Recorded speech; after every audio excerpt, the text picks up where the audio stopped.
Sharp Game here, coming at you from ChooseYourRelationships.com, author of Love Can't Wait, which you can find on Amazon.com.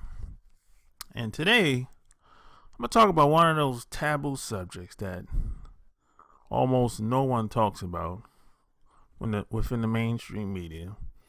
I'm going to talk about traveling overseas to other countries, especially if you're a non-white person.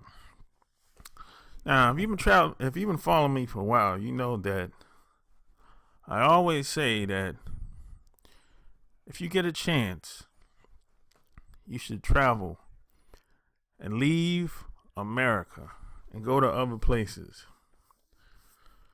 And the reason why I say that is because when you leave America and when you travel abroad and when you get a chance to meet other people, you're going to figure out real quick that there's a lot of bullshit going on over here. There's a lot of lies being told about what's going on in other countries and it's how it's so dangerous and how people hate your guts.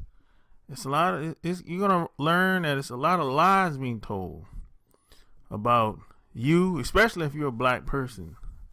There's a lot of lies being told, and there's a lot of this is a lot of bullshit that comes with living in the United States of America. And one of the biggest things that you don't hear about is how black males are perceived outside of America in a lot of countries, socially, sometimes even economically. Like some countries like Dubai, Japan, Australia, the Philippines, even in all across the islands.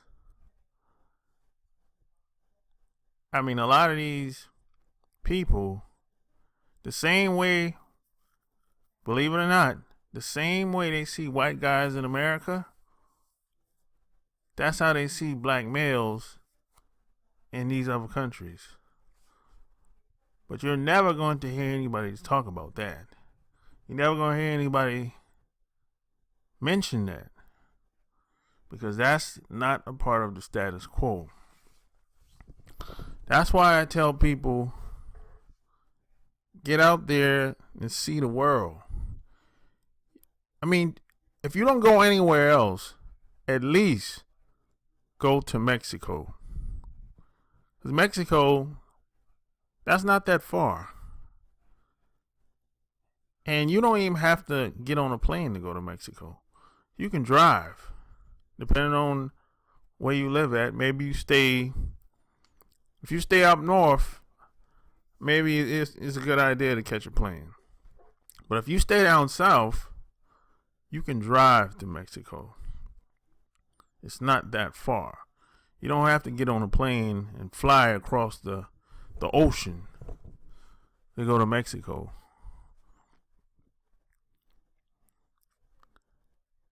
And I don't know about you, but how people treat me when I arrive to my destination, or how people treat me while I'm living in America, and when I'm out and about, that's very important to me. That's like number one on my list, because I don't like being mistreated, and I'm not going to tolerate that shit. I don't care. That's just how I feel about that shit. I'm not going to tolerate no bullshit. And you know why? Because no one ever told me I had to. And number two, I've been in the military, traveled the world. I put my life on the line. I put my life in danger, even though I wasn't even aware of it at the time until I got out. How dangerous some of the shit we were doing while we were working, while I was in the Navy. So I've done all that crazy shit, putting my life on the line, putting my life in danger. So now I'm going to come back to America and put up with some bullshit from anybody? That's not going to happen. It's not going to happen. I can't do it. I can't do it, man. I just can't do it. You know, I know some guys that, you know, they went in the army, they went to Iraq, Afghanistan, Bosnia, all of that. And they come back home and they let people punk them out, disrespect them, say and do anything to them. They're scared of their wife, they're scared of their parents, their boss talk to them like a dog at work. I can't do that, man. I'm sorry. I just can't do it. And there's a lot of opportunity working overseas as well. You're not going to hear anyone talk about that either. But here's the deal. They don't publish it or promote it within the mainstream media. As a matter of fact, they don't promote it anywhere. You just have to know people that's in these certain places to really hear about it and really get connected. That's why your ground game or your social game, you gotta step it up. You gotta step up your ground game, because that's basically your best asset, your personality. That's your greatest asset, really, at this point in time. We don't have no political power in America. So your greatest asset is your personality. I mean, you can have charm, charisma, wit. All that shit is cool in the game. But if you're a black male, you're alone. You have no friends. Oh, you might have some people that you're cool with. Y'all might have a personal relationship or whatever. Somebody at your job or whatever. Maybe somebody at your church. But that doesn't mean anything. That's just one person or maybe a couple of people. But I'm talking about as a collective group of people, we have no friends. You know, so, you know, there's two types of relationships. There's personal relationship and a business relationship. At the end of the day, no one is going to speak up for you. No one is going to take care of you like you. No one is going to care about you and your situation as much as you. It's just business. And racism is a team sport. There's no such thing as a self-made person. That's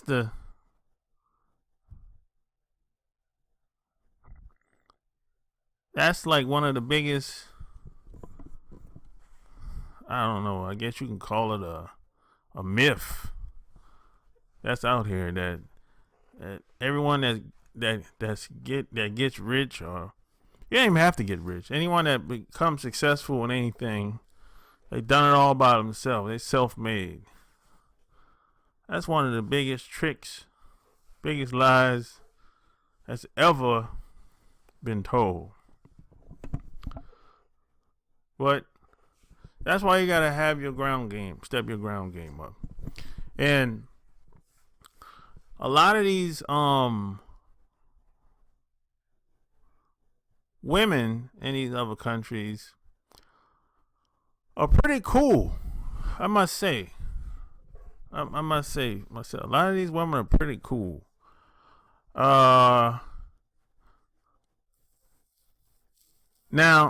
I must say, there's no perfect place. Everything is not cool. Everything is not peaches and cream. Everything is not glamorous everywhere you go. I must say that. Because, there's this perception that somebody was telling me the other day. They said Japan is cool as hell. They said if you go to Japan, it's like paradise. No, it's not like that. Everything is not just perfect in Japan. No, there's pros and cons everywhere you go. But at the end of the day, I think everybody, every man and woman, especially if you're a non-white person, we have to do what works best for us. And that's going to depend on who you know, what position you in, and the situation. And if you go over to these other countries, you have to have a skill that you can trade in exchange for money. If you don't have a skill yet, you have to learn a skill that you can exchange for money. Because you got to take care of yourself in these other countries. And you have to be very ambitious. You can't go to another country on the job tip thinking that, hey, if I get a job, I'm good to go. Now, I'm not saying anything's wrong with working a job. Working a job is cool. But you might not get paid as much as you think. It just depends on what kind of job it is and what company it is. It just depends. Like, for example, if I go to Japan, being that I'm a veteran, I can go work on the base. And I can get paid anywhere between $25 to $40 an hour. Right? That's just average. It could be more than that. It could be $30 to $40 an hour. But that's just average. Now, that's on base though. Here's the kicker. That's on base. Now, if I go work off base for a Japanese company, I'm not going to get paid $30 an hour. I might not get paid $25 an hour.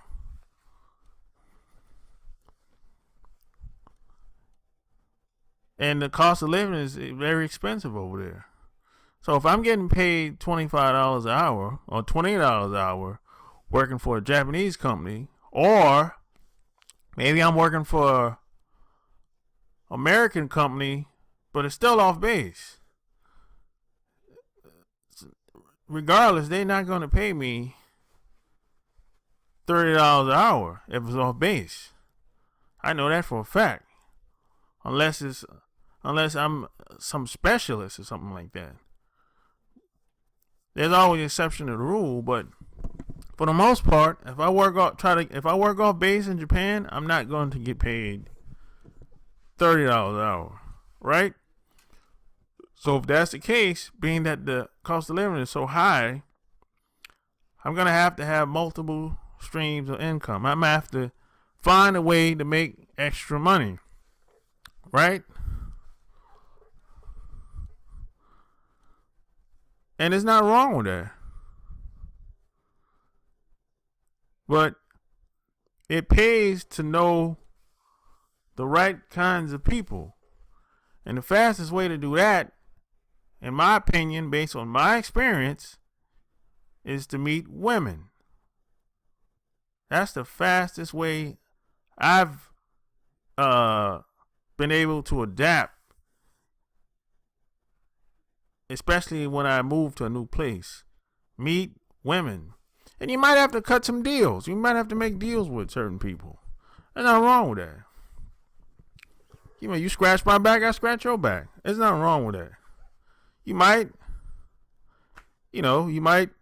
Some women, unfortunately, will try to leverage what they have to help you because they want to be with you. That some women that does that. That's kind of like being a manipulator in a sense, but there's some women I've met that tried that. And I played along with it, I didn't have a problem with her. I liked her, so, hey, I smashed. And, we were cool for a while until I guess she got what she wanted and moved on. And that was cool. But you're going to run into that. That happens in America. So it's no big deal. But these are just some things you should be aware of that I wasn't aware of. I got caught off guard, right? But the key is you have to meet women as fast and as quick as possible. The right kinds of women, not just the women at the bottom of the barrel. You know what I mean? And then I tried to meet. Sometimes this doesn't work too well. I try to meet women through guys too. Sometimes that works well, sometimes it don't. But that's another way that I try to meet quality women. It's through guys, people that I actually know, guys that I know, guys that I'm on the same page with. Maybe we think alike. Maybe we have the same hustle mindset. Just like I got a friend that's in Japan. We known each other since the 90s. And we still keep in contact. We lost contact for a while, of course. And I got up with him this year and seen him. I haven't seen him in 16 years. And I saw him early this year. He's the same type of dude. I'm the same type of dude. When we seen each other, it felt like we just took off where we left off from. Because we got that chemistry and everything. So if I was to move to Japan and get a job in Japan, more than likely I would try to connect with somebody like him because he works on base. So that's a connect that I have right there. And so we got that military connection as well. So that's how I would handle that. But you're never going to hear anybody talk about this, what I'm saying. Plus, a lot of people don't want to go to overseas. They don't want to take overseas jobs because a lot of people are married and they don't want to leave their wife, they leave the kids, and the wife secretly don't want to let them go anyway. Because a lot of these guys' wives, they're not really into them. And they don't really want to move and get involved in anything that their husband is doing. You know what I mean? So if you're a single guy, or if you're a guy that can take a job like that, even if you're married, you have a competitive advantage over most people. Especially if you used to live in a country, maybe you were ex-military or maybe you had a government job or something like that. So, if I were you, especially if you're a single guy, I would highly recommend you travel, take a job overseas if you can. I mean, you're going to double the amount of money that you can make, sometimes triple, compared to the wages that's in America. And especially if you're black male living in America, we have a hard time. A lot of us have a hard time making a living anyway. So we don't have anything to lose. We have everything to gain. So sky's the limit. I mean, you're gonna have you're gonna have the time of your life, and you're gonna see the world. And when everything's said and done, you ain't gonna want to come back to America. You might visit, but if you were like me, you're gonna be having so much damn fun, meeting some of the most beautiful women in the world, shit, and making money. You ain't gonna want to come back to America, because you're gonna get addicted to the treatment, and that's how I'm being treated is very important to me. I don't know about you. Maybe money is the most important thing to you, but money is not the most important thing to me. Money is second on the list, maybe third on the list, depending on how you see it. But everything is based on perception and how you feel and how you see the world. So get out there, travel, eat right, explore the world, and do it big. And stand out. And if you can't stand out, don't bother. So if you like what you heard, check out my blog, chooseyourrelationships.com. Until next time, Trump Game is out. Peace.